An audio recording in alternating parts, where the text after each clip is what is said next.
our meeting to order. And Ashley, if you don't mind, would you do a roll call for our members?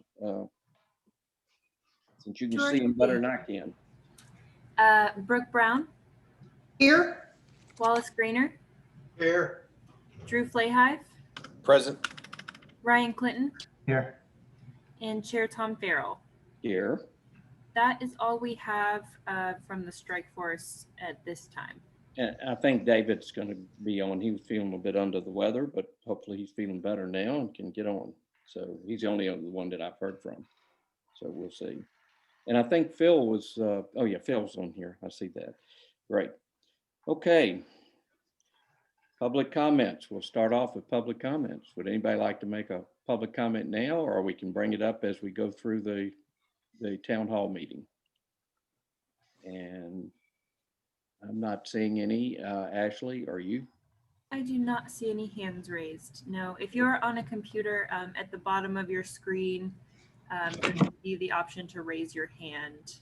It may be hidden under the participants list, but no, sir, at this time we do not have any hands raised. Right, thank you. Okay, item number 2 is a discussion regarding the purpose of a comprehensive plan. And we've been through this, but I will kind of go through this briefly. The purpose of a comprehensive plan, basically this is a long-term plan for the city, and we're taking into account a lot of different areas. It's a future land use. It's looking at our parks. It's looking at our utility situation, drainage situation, financial situation, and we just take a long-term look at all the different aspects of things that make up our city and that we have to look at as we decide what we're going to be on this. And it basically is a reflection of what our citizens want our city to look like in the future on that. And we have a large task force that has done this, that the city council has tried to have a cross-section of our citizens so we get a cross-section of thoughts as we go through. One of the things that the city was very specific on is if we have disagreement or something, we will have a majority report and a minority report, and then we can kind of look at how that, or the city can take a decision on how they want to proceed with that. So there are some other reasons where cities should have comprehensive plans. One is that the auditors, when they look at our books every year, always are going to ask, do you have a comprehensive plan? So that there's a plan going forward. And, certain other parts of this, like utilities, they always look at it and say, okay, where are you going to be in 50 years or 40 years when you come up and do all this? Where are you going to get your utilities from? How are you going to pay for it on that? So this is to put this in a nutshell, we're trying to reflect what our citizens want our city to look like in the future.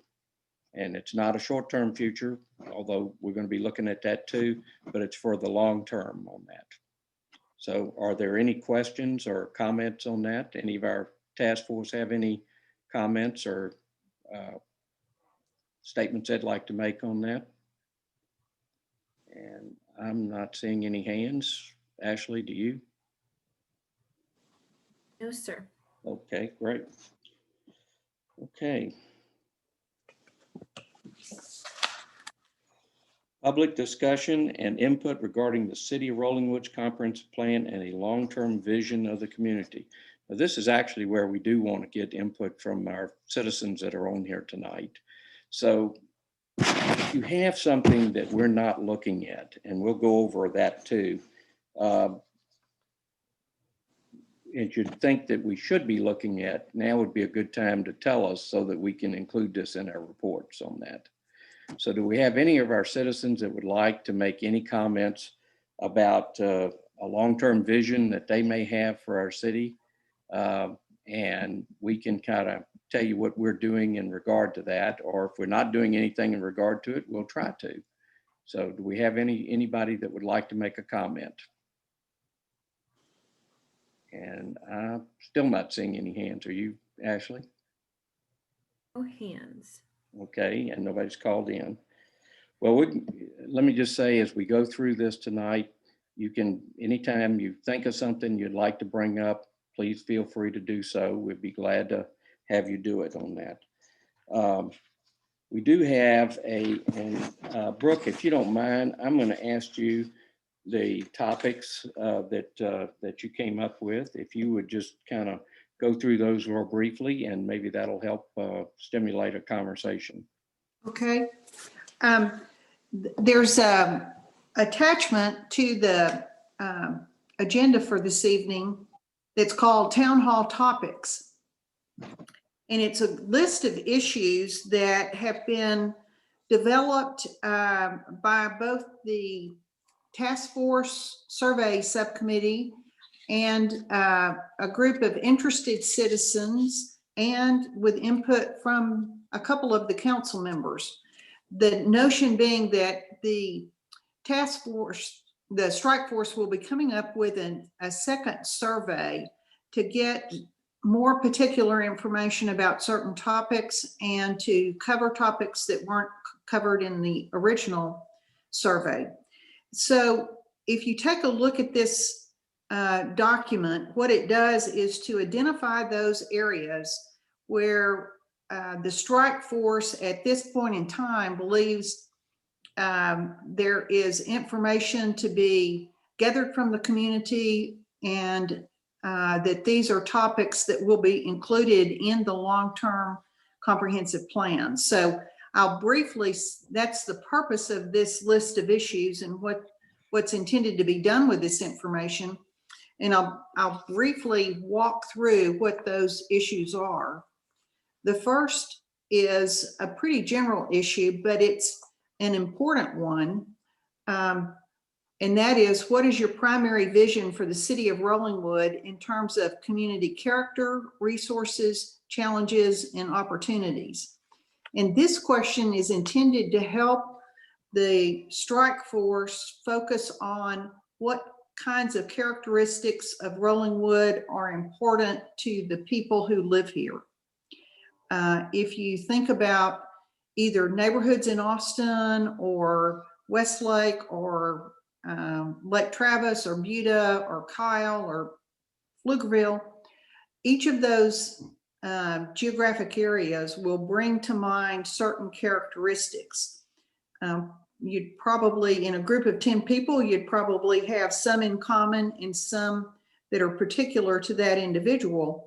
But it's important information for a comprehensive plan, because that plan should add value in recognizing what those characteristics are that are shared in common among the people of Rollingwood, and making sure that we are protecting and enhancing those characteristics, values, recognizing our challenges, and identifying what our opportunities are. So that's an important question. It takes some thought, and the strike force would really like to get some input from the citizens of Rollingwood about what's important to you and what those values are. So that's what that question is intended to pose. The next set of questions are, I'll say they're in the nature of infrastructure improvements and current problem areas that have been recognized and are long-term, larger scope issues that the city will address in the future or not address. And we would need, in order to address them, we need input from the city residents about how to prioritize and fund those and how you'd like those projects to be managed. One is drainage and stormwater management. We've identified the city's existing surveys and studies on that topic, and would like for the citizens to take a look at it, give us your feedback, tell us what projects are important to you, what projects are not important to you, and if there is an issue or a concern that's not recognized in that report. So there's both, there are 3 or 4 areas that are of that nature: drainage and stormwater, water system improvements. This is fresh water coming to homes and wastewater system. The third one is improvements to parks and recreation. And you'll see that there's a report and a development from the City Parks and Recreation Committee on that topic. And then also City Hall. There's a report that's been prepared a couple of years ago for improvements to be done in terms of space and maintenance on the City Hall building.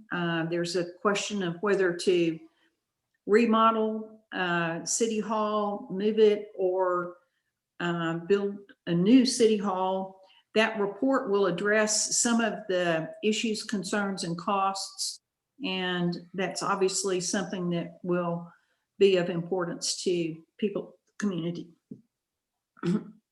There's a question that also asks, all of these items, drainage, water, parks and recreation, City Hall, will require money. And so there's a question that asks the community to begin to identify what your priorities would be in terms of those projects, in terms of funding. And then also related to that question are also some various sources of funding that might be used for those projects, and which of those sources of funding are more or less amenable to the citizens of Rolling Wood. Then also we've asked that we want to get feedback on how to address questions with regard to development of the commercial corridor that's along Bee Caves Road. Those of you who are here probably have heard some of those concerns. The survey will have several questions that help identify priorities along as to development along the commercial corridor. But we also want to ask some questions about what kinds of uses do you like, do you not like, would you like to encourage, and questions that are more general than just what might be done in terms of zoning or development along the Bee Caves corridor.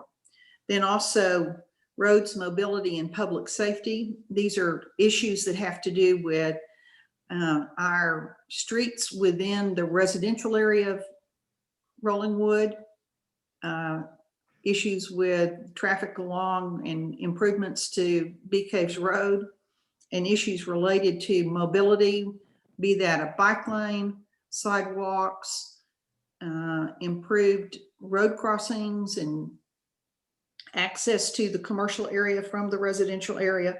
Those kinds of concerns we'd like to get feedback on.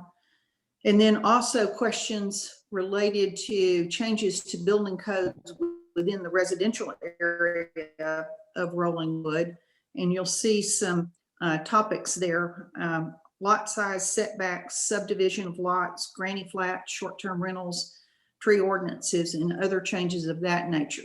What we're trying to do is to get input, know where the concerns are, and know what the people of Rolling Wood would like to see in terms of changes, or whether you're happy with what you have.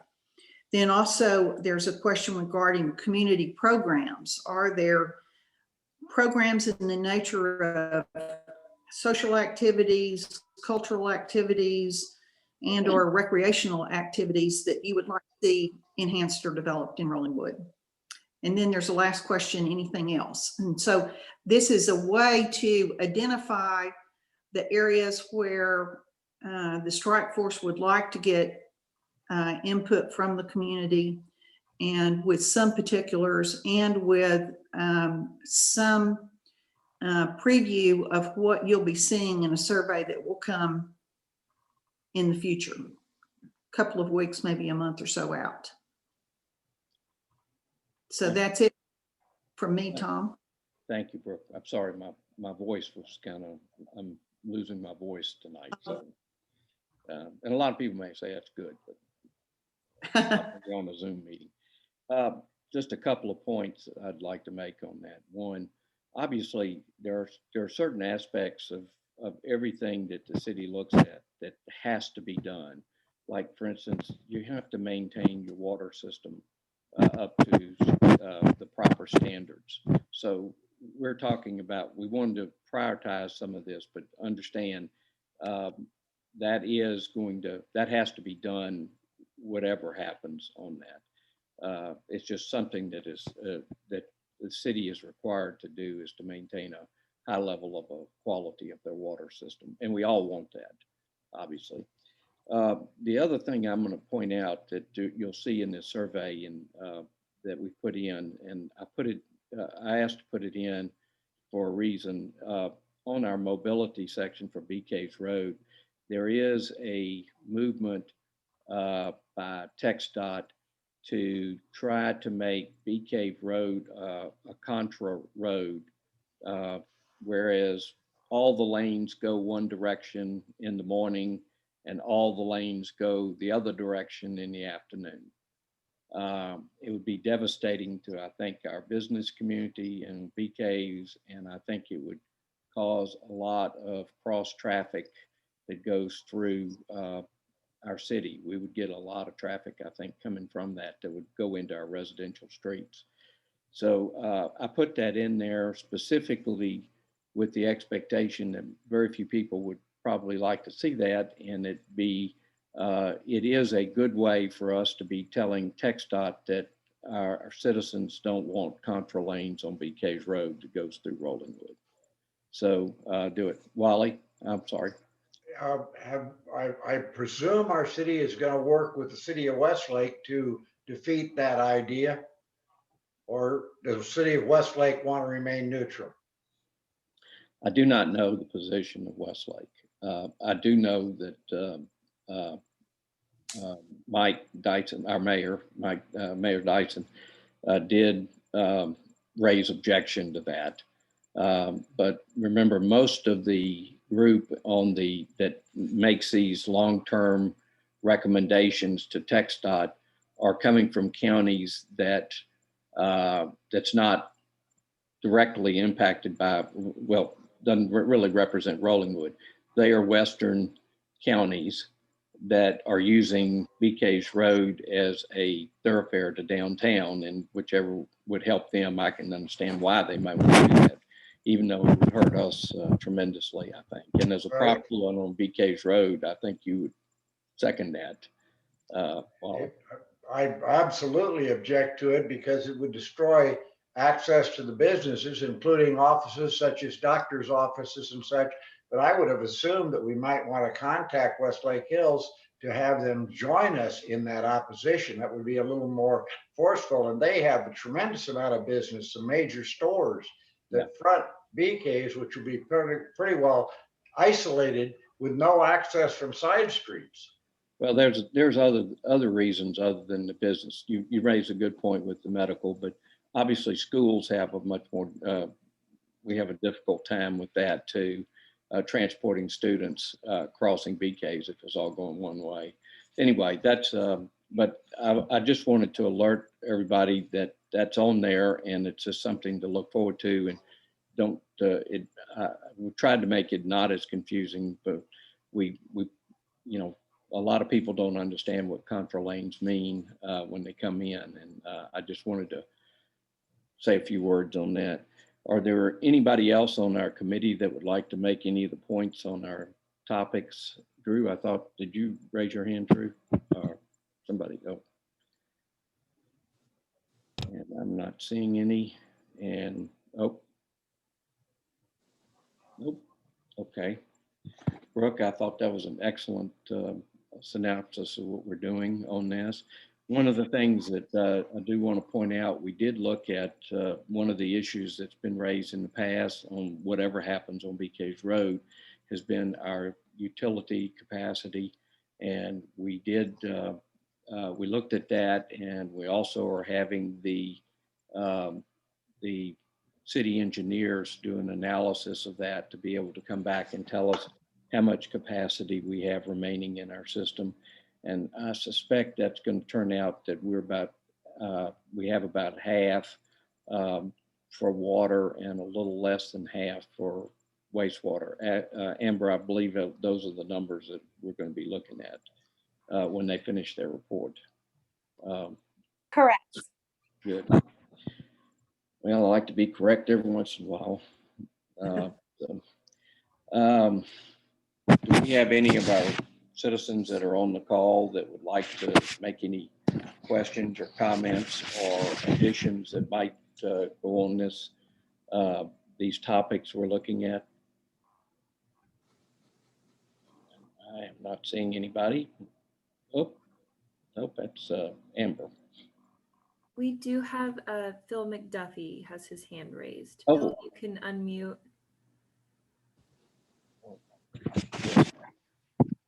Hello. Y'all hear me? Yes. Okay, great. Just when you were bringing up general things of what we think of when we think of Rollingwood and what we want to see, I mean, there are some things that won't change, thankfully, and can't change, such as proximity to downtown. We're very fortunate in that. We definitely need to manage not having us be a highway thoroughfare to downtown in that. But when I think of Rollingwood and the main reasons that people buy here or that I'm aware of is school district is excellent. So I think we need to be conscious and aware that if we bring in a lot of higher density residential, that our schools are already struggling at being overloaded, and that will exacerbate that problem. So that's a reason not to run forward with creating more high density, particularly with apartments and condos and things of that nature, in my opinion. The other thing that I think of is our wonderful park, Central, right in the middle of our city, that I think for the most part is fully developed, and what we really need to do is just really manage and take care of that as best we can, rather than change it or make drastic changes and overdevelop it.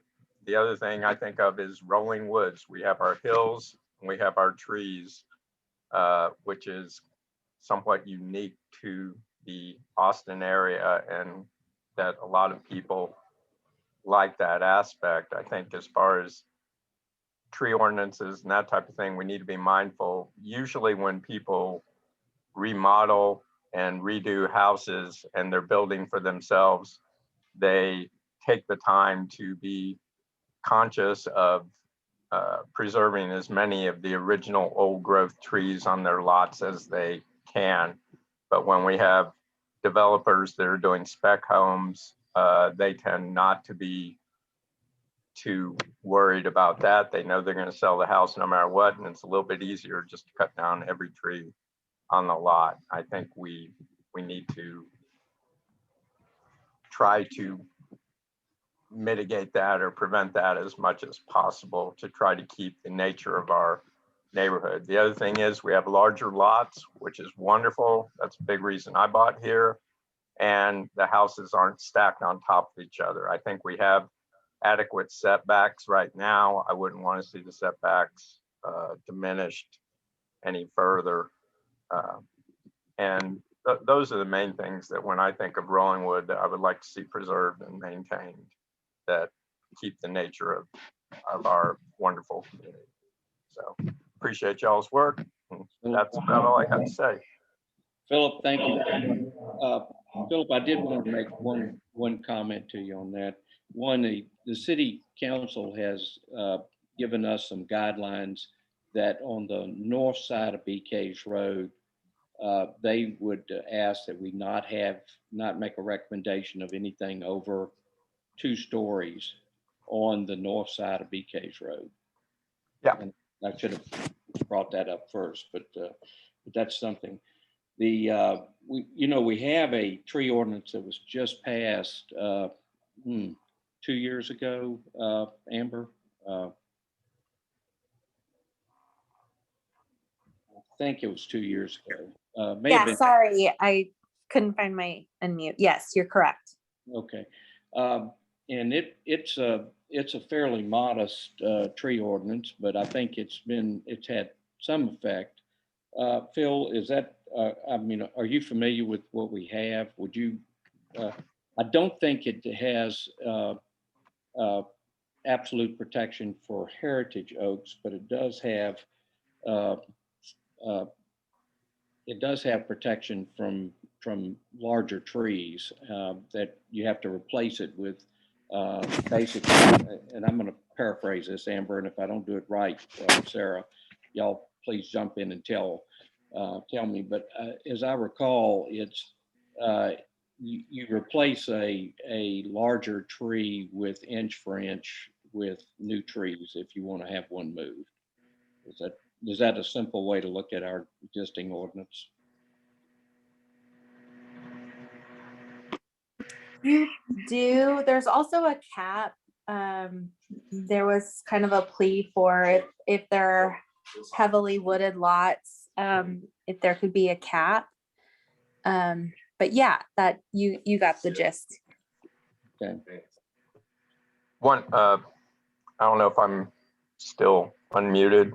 No, you're good, Phil. Okay, one thing I did hear, and I don't know if this is true or not, is that with the last ordinance, they did not consider our cedar elms as one of the trees that should be considered for any form of protection. And I think, you know, given that we're on a limestone shelf, the main trees that are going to be old growth are going to be oaks, the junipers, which nobody tends to worry about, and then our cedar elms are our tallest large tree. And so I think getting rid of that and not protecting those was at least in my opinion, a mistake.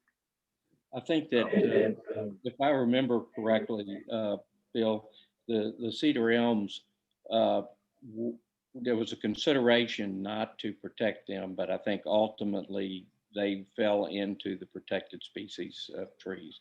Amber, am I right?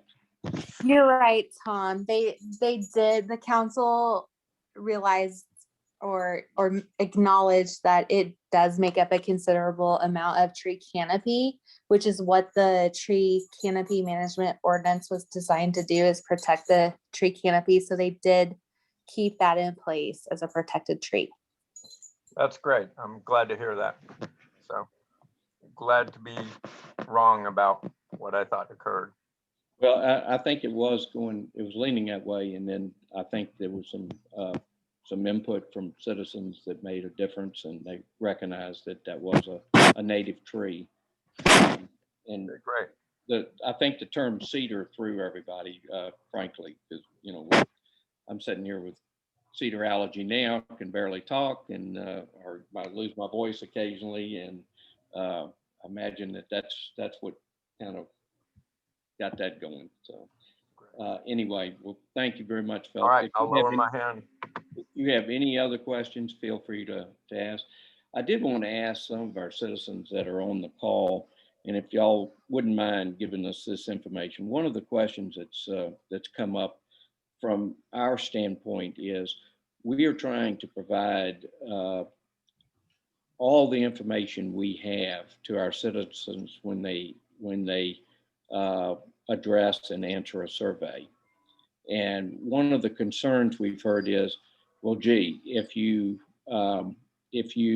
have a lead to a website that, for instance, the facilities plan or the city hall plan, people won't go to that to look at it. And they've asked us to, one of the suggestions has been that we do a 1-paragraph analysis of these couple of 100 pages of reports, which I'm not sure I can do that and make sure that I don't leave something out that's coming in. When I was looking at doing that, I didn't succeed.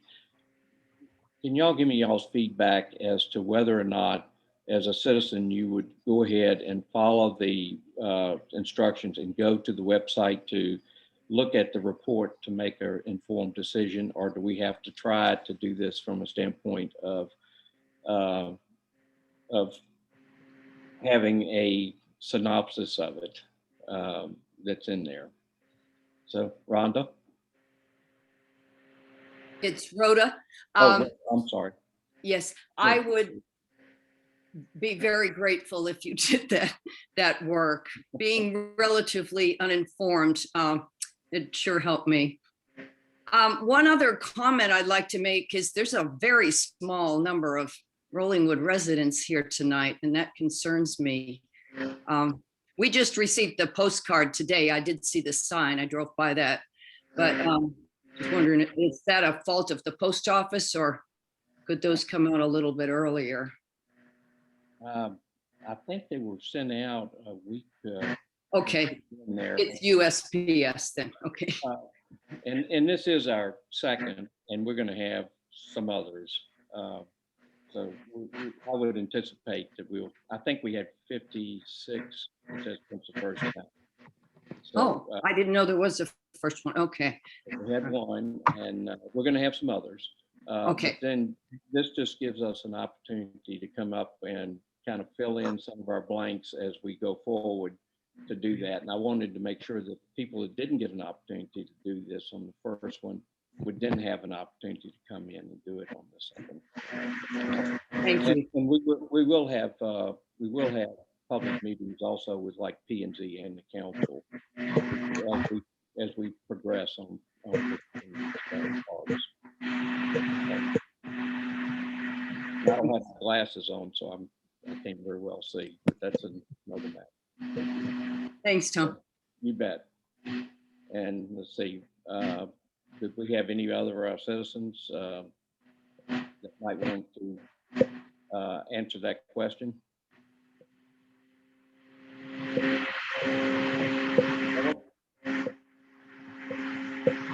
I'm not seeing any. Okay.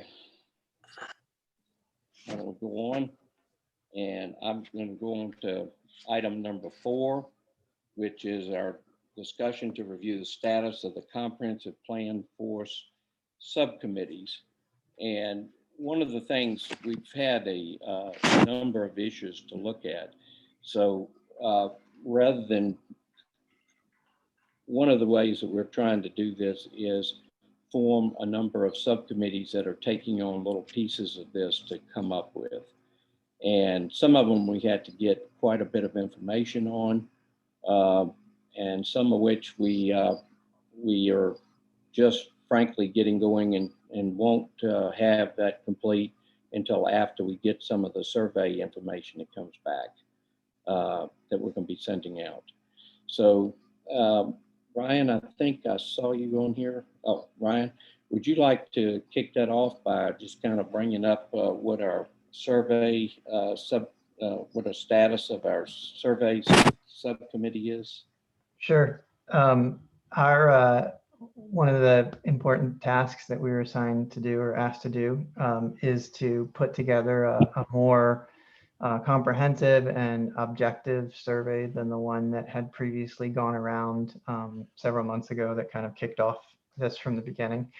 And so we've, with the help of some citizens who volunteered and gave us an initial batch of questions that we then took to our subcommittee and put together some more questions, and then also reached out to all the city council members, members of other commissions. We have a draft that we brought to the city council a few weeks ago. We've gotten a little bit of feedback since then, and we're still tinkering with it.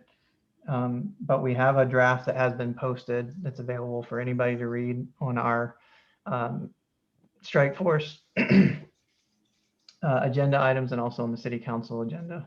If anybody wants to read it, or if anybody wants to, doesn't have access to those, feel free to email Tom or me or any of us, and we'll be happy to send you the current version of it if you have comments on it. But the whole idea is to have a comprehensive survey that will help inform the proposal that this strike force puts together of a neighborhood or comprehensive plan. And that's its only goal, is to try to get the citizens' feedback as much as we possibly can to help inform the plan that we put forward. And my goal is to have it ready within the next couple of weeks.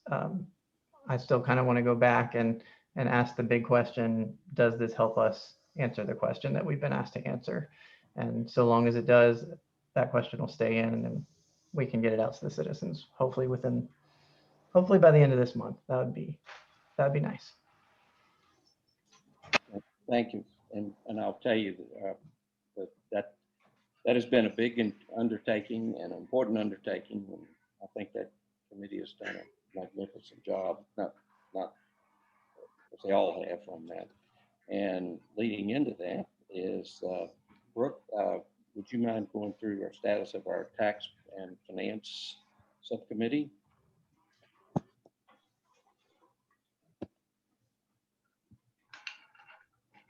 Oh, still got you muted, Brooke. The tax and bond subcommittee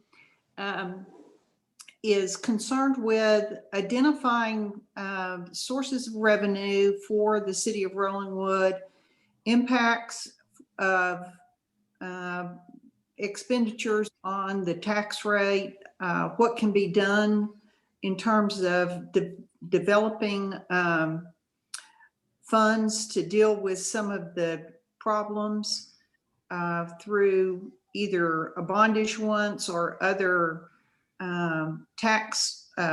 property tax funded debt. And then also to, as a part of that, and the kind of overarching part of that would be to help give input to the council on what we see as an appropriate financial policy for the city of Rollingwood. These are typical components of a comprehensive plan, and they show to either the people who sell bonds for the city and help the city raise money. They tell those bond advisors, they present a plan that will allow the bond advisors to show potential investors in city bonds that these bonds are good, that the city has a plan for how the money will be spent and how it will be repaid. And so it's an important planning part for the city to help manage the funds that the city has available to it. It's important to the residents so that those funds are used wisely and efficiently. And also it will help the city council develop what the priorities are for available funding for projects that are determined to be important to the city. And we've done one report. We've worked with the city's bond advisors, and we've developed a report that is posted on the Strike Force webpage.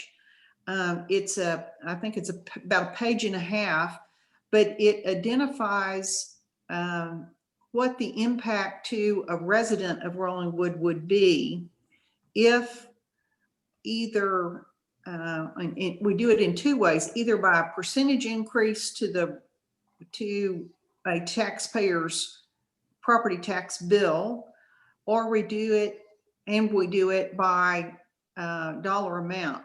For example, we asked the bond advisors to give us information so that we could show to the community what amount of funds could be raised with a 2% tax increase, a 4% tax increase, a 6% tax increase, what that would mean to residents' overall tax bill, because the city of Rollingwood taxes only a portion of a resident's total property tax bill.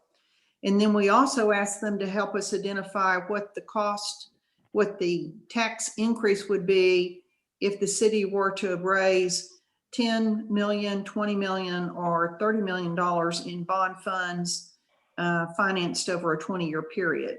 So it gives some parameters for taxpayers to begin to understand, if we do this project and it costs this amount of money and we fund it through property tax, this is what the impact would be to my property. And we wanted to do that to help identify that revenue source and what the impact would be, but also to help residents understand if you want to do this project and that's the cost and it can be funded through property tax revenues, that's what the impact would be. Now, we hope to expand that and have some more information available once we get a better idea of what the growth in Rollingwood property valuations are. You know, of course, we're seeing larger houses. We're seeing the value of those houses go up. We're seeing changes, or potentially we would have changes in commercial development along Bee Caves Road. And so we want to be able to gauge those types of increases in funding to the city for purposes of long-range planning. Excellent. Does that cover it? Thank That covers it. Anything Thank I you, missed? Laura. Shanti, I believe you've got your hand up. Can you hear me now? Yes. Oh, okay. I had a little struggle here with my pad. Okay, so thank you very much for all the work that you and the strike force has been doing. I've attended as many as I could, and I'm really impressed with the depth and the breadth of topics that you guys have been doing a serious nosedive into, almost like each one of you has served a term on city council. Having served myself, I can relate to how much work it is. And this is a very wide-ranging topic. So thank you all very much for that. My concern is, besides the fact that I only got the postcard this evening, and maybe that has caused many people not to be alerted to tonight's meeting, as opposed to the last one, I am very sorry that not many people are probably would have come otherwise. But nevertheless, the town hall topics is very useful. And like Rhoda earlier said, having a paragraph would make people more likely to answer the survey questions if they can have something to relate to the topic. That's another question. And the most serious issue to me, Tom, and the rest of your strike force, is the Bee Cave Road. You remember that the first survey, the reason why we started the strike force is because the first survey predominantly looked at the Bee Cave Road issue as to how we can raise revenue, to put it in a short form here. And that was made many people disgruntled and unhappy, including myself. So I'm very disappointed that we still don't have much information about the land use, which is of great concern to a lot of us, because that can blow the whole comprehensive plan askew for the long range. And then you add the Bee Cave Road, what do you call the contra lane or whatever else you're talking about, which definitely I agree we should fight for not having that. I don't know how much clout the city of Rollingwood has, like Wally Grainer pointed out. It's TxDOT, and they're huge, so I don't know.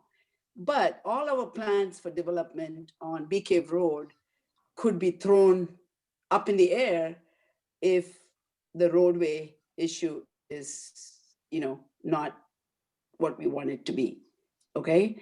And I'm very worried about that. And the last point I'd like to make is, yes, you have said on the south side, is it the south side, that you will have only 2-story buildings? That's correct. But that leaves wide open the development for the north side, which could be 3, 4, whatever number of stories. And I cannot imagine that would add to the traffic issues along Bee Cave Road, because essentially every business, or if it's whatever it is going to have 1 or 2 cars come up out of there. And we have seen this in all the other neighborhood, like Lakeway and other places. It all starts out very low key, and then boom, the development comes and it's no longer what citizens came there for. And I really am concerned that we need to be very cognizant of not falling into that same trap. I call it a trap.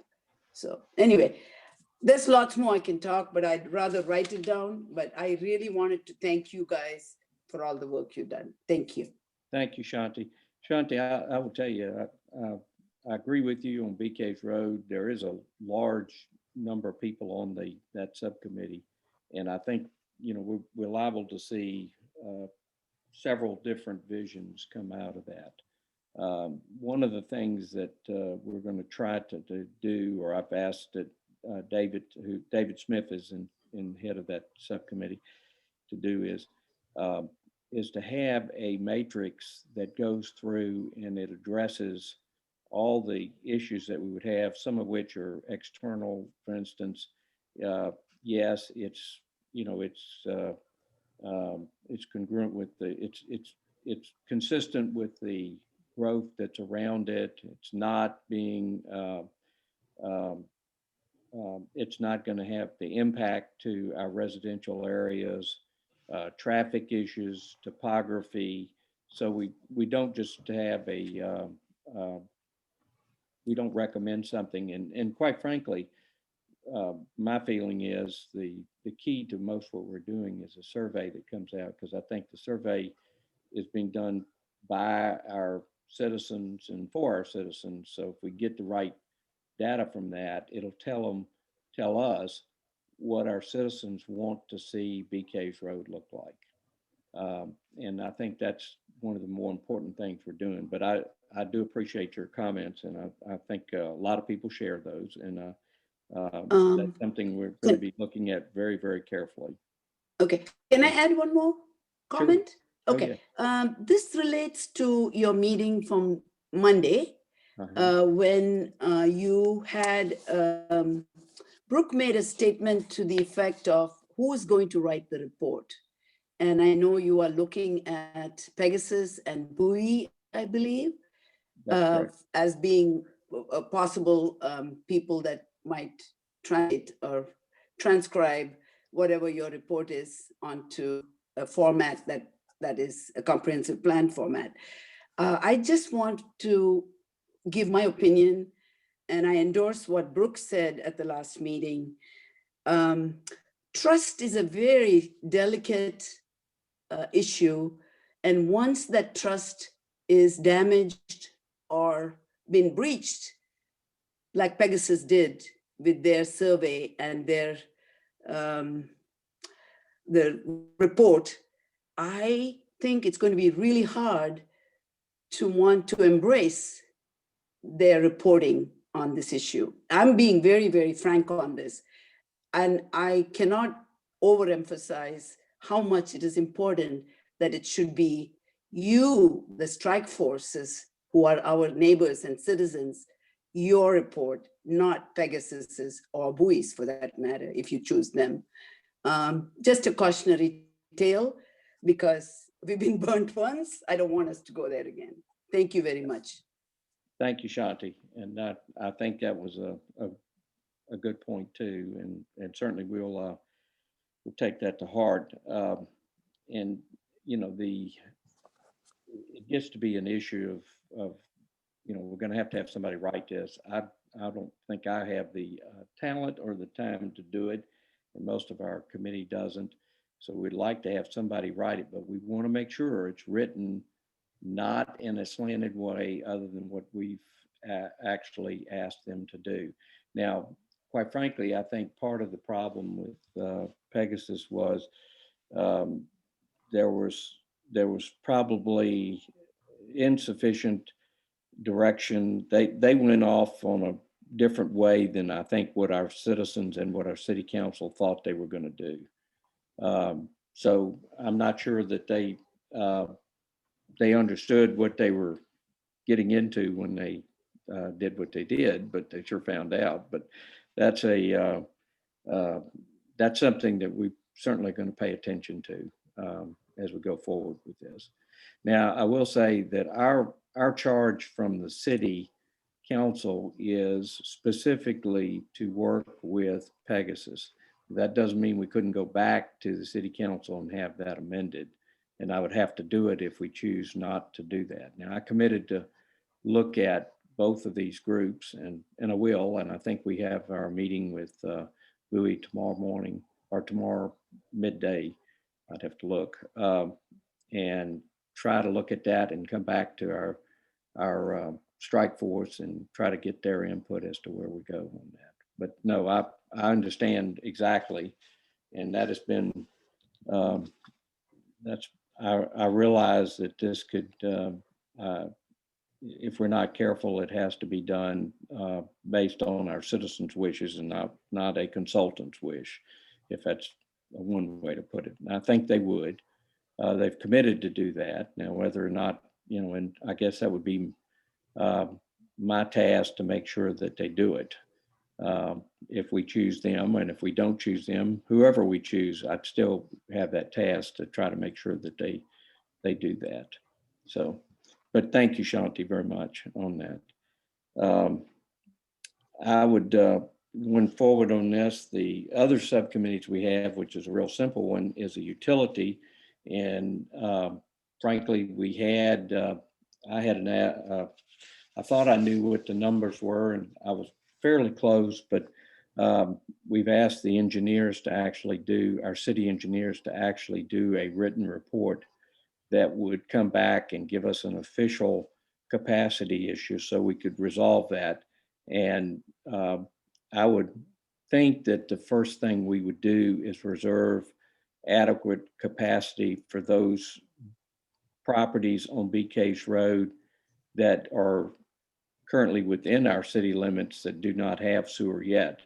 There was a group that we could not put the sewer line in because we weren't sure where the road was going to go. So there's 5 or 6 properties that do not have sewer right now. And so we're going to try to make sure that they're covered as we go forward on that too.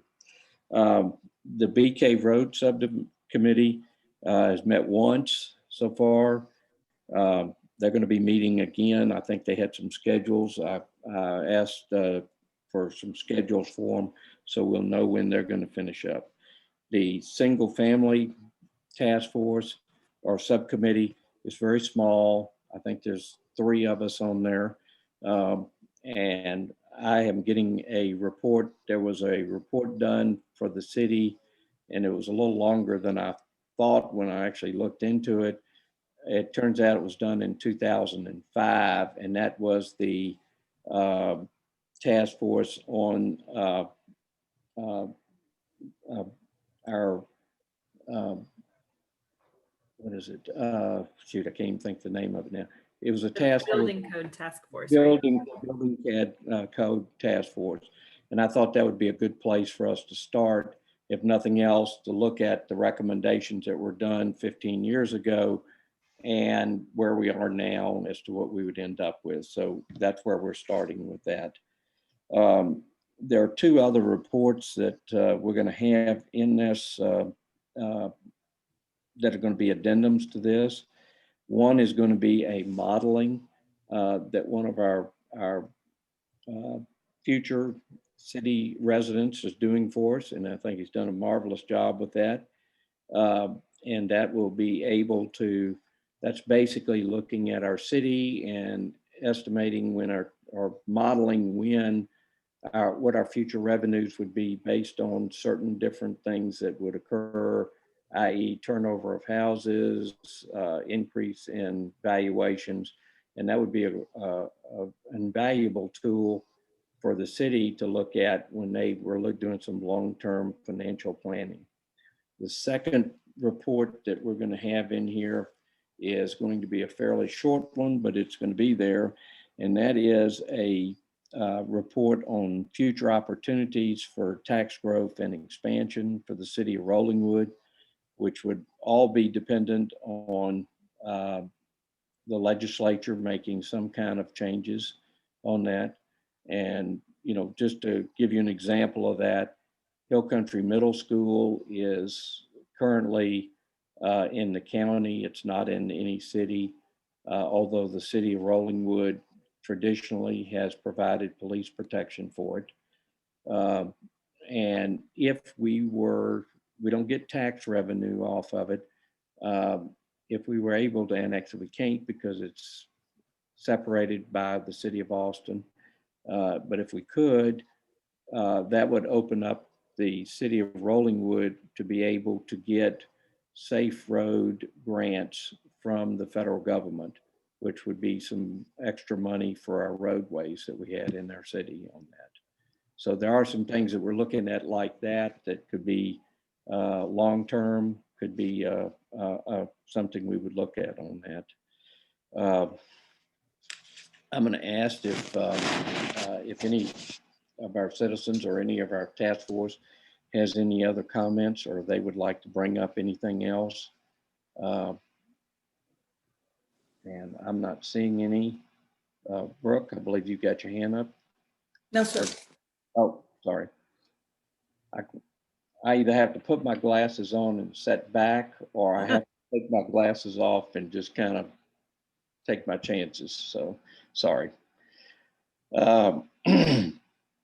Do we have any citizens that would like to ask any questions or give us any direction or any thoughts that they may have? This is an excellent opportunity to do so. Or any city council members that are on, if they would like to address anything that we haven't addressed, this would be a good opportunity to do it.